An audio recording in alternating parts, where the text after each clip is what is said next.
Welcome back. We're on day 15. If you're new here, follow along. We are reading the Bible in chronological order in 365 days. That helps us get into the Bible every day and hopefully grow closer with God.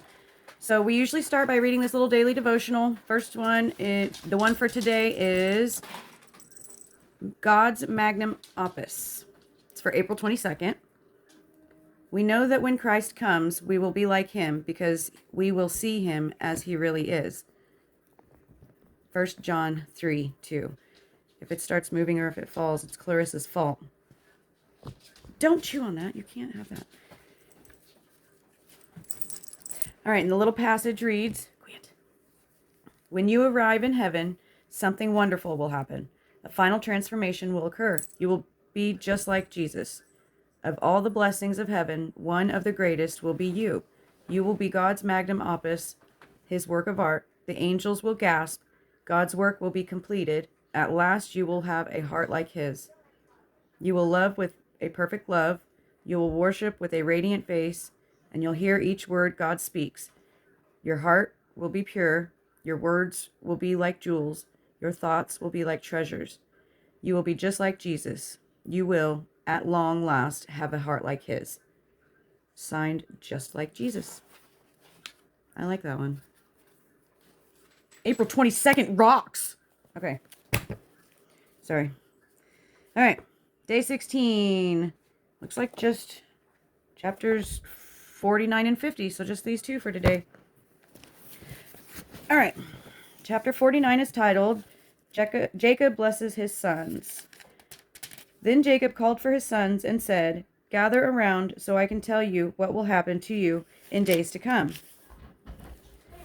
Assemble and listen, sons of Jacob. Listen to your father Israel. Reuben, you are my firstborn, my might, the first sign of my strength, excelling in honor, excelling in power. Turbulent as the waters, you will no longer excel, for you went up onto your father's bed, onto my couch, and defiled it. Simeon and Levi are brothers. Their swords are weapons of violence. Let me not enter their council. Let me not join their assembly. For they have killed men in their anger and hamstrung oxen as they pleased. Cursed be their anger, so fierce, and their fury, so cruel.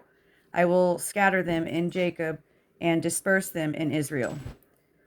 Judah, your brothers will praise you. Your hand will be on the neck of your enemies. Your father's sons will bow down to you. You are a lion's cub, O Judah. You will return from the prey, my son. Like a lion, he crouches and lies down, like a lioness who dares to rouse him. The scepter will not depart from Judah, nor the ruler's staff from between his feet, until he comes to whom it belongs, and the obedience of the nations is his. He will tether his donkey to a vine, his colt to the choicest branch. He will wash his garments in wine, his robes in the blood of grapes. His eyes will be darker than wine, his teeth whiter than milk. Zebulun will live by the seashore and become a haven for ships. His border will extend towards Sidon.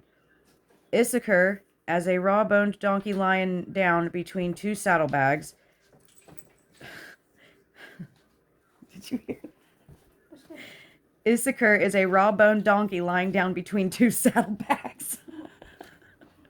When he sees how good is his resting place and how pleasant is his land, he will bend his shoulder to the burden and submit to forced labor.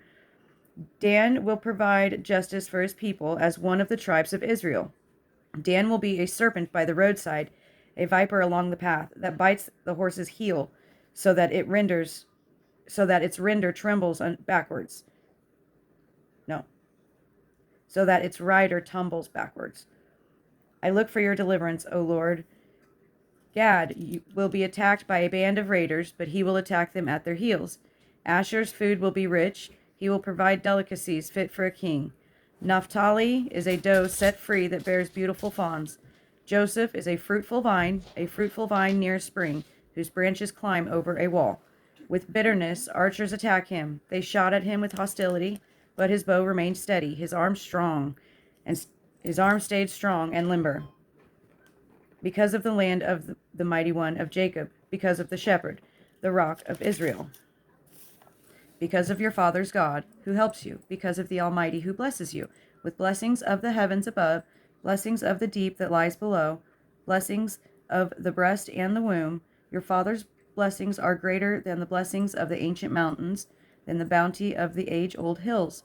Let all these rest on the head of Joseph, on the bow of his prince among his brothers. Benjamin is a ravenous wolf. In the morning he devours the prey. In the evening he divides the plunder. All these are the 12 tribes of Israel, and this is what their father said to them when he blessed them, giving each the blessing appropriate to him. Then he gave them these instructions. I am about to be gathered to my people. Bury me with my father in the cave in the field of Ephron the Hittite, the cave in the field of Machpelah, near Mamre in Canaan, which Abraham bought as a burial place from Ephron the Hittite, along with the field. Then Abraham and his wife Sarah were buried there. Isaac and his wife Rebekah were buried there, and I buried Leah. The field and the cave in it were bought from the Hittites. When Jacob had finished giving instructions to his sons, he drew his feet up into the bed, breathed his last, and was gathered to his people. Chapter 50. Joseph threw himself upon his father and wept over him and kissed him. Then Joseph directed the physicians in his service to embalm his father Israel. So the physicians embalmed him, taking a full 40 days, for that was the time required for embalming. And the Egyptians mourned for him 70 days. When the days of mourning had passed, Joseph said to Pharaoh's court, If I have found favor in your eyes, speak to Pharaoh for me. Tell him, my father made me swear an oath and said, I am about to die. Bury me in the tomb I dug for myself in the land of Canaan.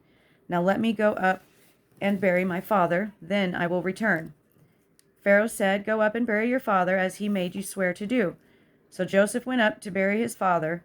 All Pharaoh's officials accompanied him, the dignitaries of his court and all of the dignitaries of Egypt, besides all the numbers of Joseph's household and his brothers, and those belongings to his father's households. Only their children and their flocks and herds were left in Goshen. Chariots and horsemen also went up with him. It was a very large company. When they reached the threshing floor of Atad near the Jordan, they lamented loudly and bitterly, and there Joseph observed a 7-day period of mourning for his father.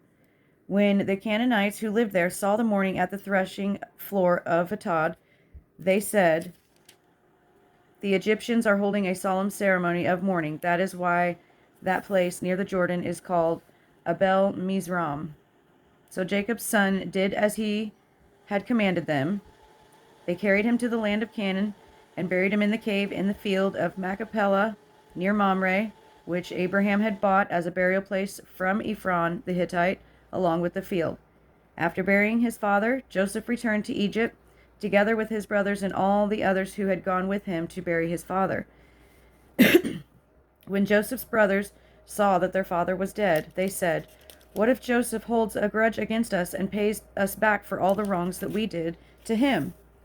So they sent word to Joseph, saying, Your father left these instructions before he died. This is what you are to say to Joseph. I ask you to forgive your brothers the sins and the wrongs that they committed in treating you so badly. Now please forgive the sins of the servants of the God of your father. When their message came to him, Joseph wept. His brothers then came and threw themselves down before him. We are your slaves, they said. But Joseph said to them, Don't be afraid. Am I in the place of God? You intended to harm me, but God intended it for good, to accomplish what is now being done, the saving of many lives. So then, don't be afraid. I will provide for you and your children. And he reassured them and spoke kindly to them. Joseph stayed in Egypt along with all his father's family. He lived 110 years and saw the third generation of Ephraim's children.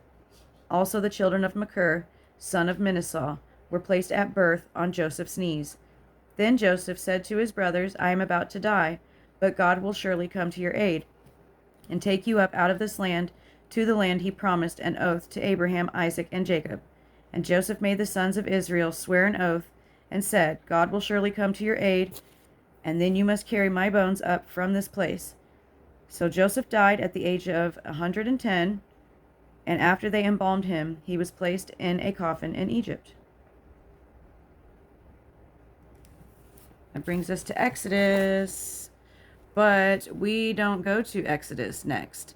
The next book that we read is Job. So remember, we're in chronological order. We're not reading it from, cover to cover. We're reading it in chronological order. I wanted to show you guys this, the tribes of Israel. I don't know if you'll be able to see it, but my Bible has like a, let me see if I can get it to focus. It's got like a, the stuff won't focus, but it's got like a lineage chart.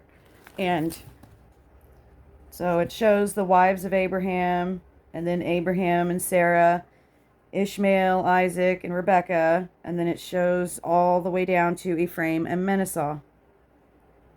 That's pretty cool. I did come across a video that this lady had put together of all the presidents, and how they were all related or whatever. It would be cool to put a lineage like this together for the Bible. We're early enough into it. Somebody out there do it. We're early enough into it. Somebody start a lineage chart. It's cool to look at that stuff. I'm a visual learner. So, yeah, somebody out there put it together. You're done, son. Job is almost to the middle of the Bible. It's right before Psalms. So we go to that one next, and we read 1 through 4. So, all right, well, love you guys. If you have anything to add or have any questions, again, if you want some copies of these papers, let me know. I will try to get them to you. Otherwise, have a good night, and we'll see you tomorrow. Love you. Mwah.